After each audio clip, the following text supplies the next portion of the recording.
মোচা রান্না করব। মোচাটাকে দেখো কেটে নিয়েছি, কেটে নুন হলুদ মিশিয়ে আমি প্রেশার কুকারে একটা সিটি মেরে নেবো। ঠিক একটা সিটি মারলে কিন্তু হয়ে যাবে। আর মোচাটাকে রান্না করবো একদম নিরামিষভাবে।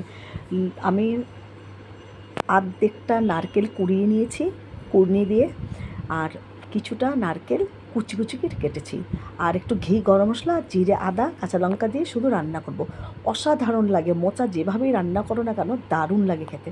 বেশ খানিকটা আমি তেল নিয়ে নিয়েছি কড়াইয়ে। এবার এর মধ্যে আমি আলুটা ভেজে নেব। আগে আলু ভাজার সময় কোনো ফোড়ন টোড়ন কিন্তু কিছু দিইনি, শুধু তেলে আমি আলুটা ভেজে নেব। আর মোচা রান্নায় কিন্তু একটু বেশি তেল লাগে।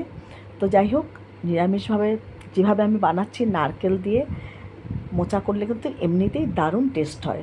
তো যাই হোক, নুন আর সামান্য একটু হলুদ দিয়ে আলুটা আমি একটু লাল লাল করে ভেজে নিচ্ছি।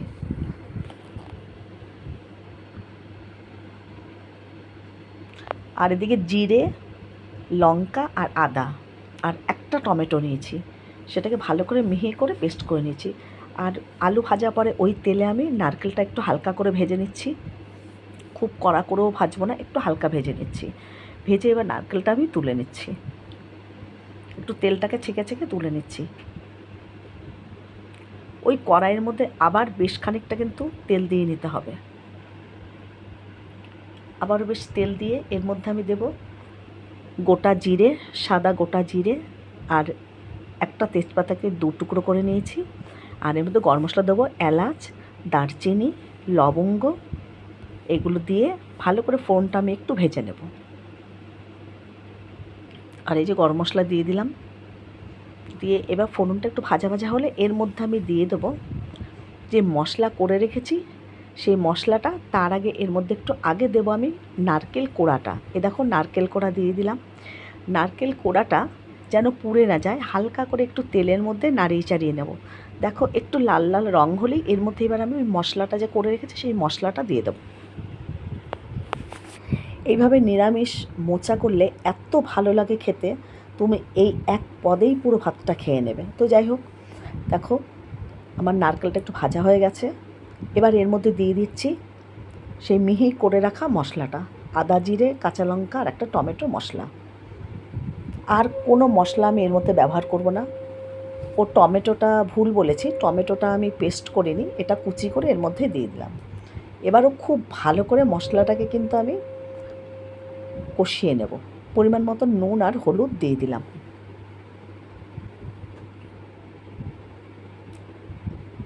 আর সামান্য একটু এর মধ্যে চিনিও কিন্তু ব্যবহার করব। তো যাই হোক, মশলাটাকে এবার খুব ভালো করে কষিয়ে নিচ্ছি। দেখো মশলা খুব ভালো করে কিন্তু কষা হয়ে গেছে। মশলার গা থেকে কিন্তু দেখো তেলটা ছাড়তে শুরু করে দিয়েছে। দেখো খুব সুন্দর করে মশলা আমি কষিয়ে নিলাম। মশলাটা খুব ভালো করে কষিয়ে নেওয়ার পরে এবার যে সিদ্ধ করে রেখেছি মোচাটা সেটা ঢেলে দেবো। দেখো নারকেলও দিয়েছি, নারকেল থেকে কিন্তু কীরকম কোড়া নারকেল থেকে তেলটা বেরোচ্ছিল। তো যাই হোক,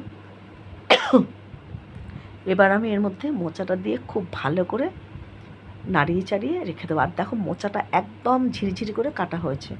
ঝিরিঝিরি করে কাটা হলে মোচা কিন্তু খুব তাড়াতাড়ি হয়ে যায় আর সিদ্ধটাও খুব ভালো হয়। তো যাই হোক, দেখো মোচা ভালো করে নাড়িয়ে চাড়িয়ে নিয়েছি এর সঙ্গে মশলাটার সঙ্গে।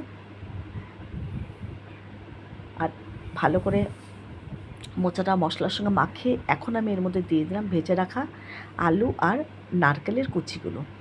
এবার ঢেকে ঢেকে ভালো করে মোচাটাকে সিদ্ধ করে নেব। সিদ্ধ তো হয়ে গেছে, আর একটু হলেই আমার মোচা কিন্তু একেবারে রেডি হয়ে যাবে।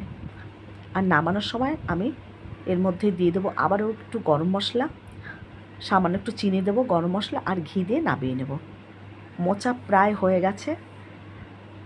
দেখো মোচাটাকে ভালো করে হাতা দিয়ে থেতলি দিয়েছি, আলুটাও এর সঙ্গে মিশে গেছে।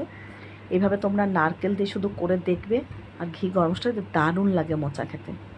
তো মোচা কিন্তু আমার একেবারে রেডি হয়ে আছে। এই দেখো 1 চামচ এর মধ্যে আমি ঘি দিয়ে দিলাম, ভরা ভরা 1 চামচ ঘি। এবার মোচা আমার একেবারে রেডি। মোচাটাকে আমি নামিয়ে নিলাম একটা প্লেটে।